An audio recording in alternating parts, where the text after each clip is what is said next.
И последний, 10-й юбилейный фестиваль «Голос мужества», посвященный году кино, прошел в Мирном. Весь вечер со сцены звучали композиции из кинофильмов о войне и патриотические песни. Кто завоевал гран-при конкурса, расскажет Роман Муконин.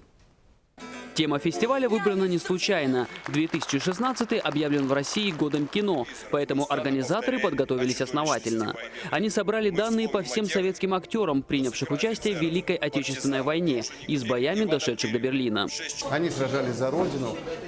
От начала до конца я был в восторге, как маленький ребенок. Я посмотрел и понял, что вот здесь началось время, когда мне начали нравиться фильмы. И это были «Они сражались за Родину». Я благодарен Бондарчуку, что он снял этот фильм.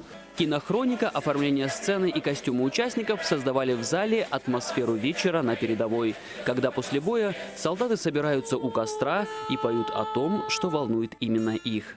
Многие композиции зрители провожали бурными овациями. Нас не нужно жалеть, ведь мы никого не жалели. Мы пред нашим комбатом, как пред Господом Богом чисты. Гран-при фестиваля было присуждено Владимиру Иванову. В последнее время он обучается в музыкальном училище Новосибирска. Композиция, принесшая ему победу, для Владимира имеет особое значение. Это песня из кинофильма «Цыган». Я выбрал ее, потому что она была любимой песней моего дедушки Алексея Васильевича. Она глубокая, она сильная, на мой взгляд. Мне кажется, я смог это передать.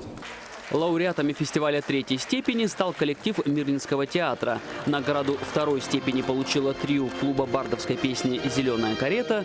Специальной номинации «Надежда» фестиваля удостоились Мила Адамова и Лев Гонза, а приз зрительских симпатий достался ансамблю «Люба» из Мирного.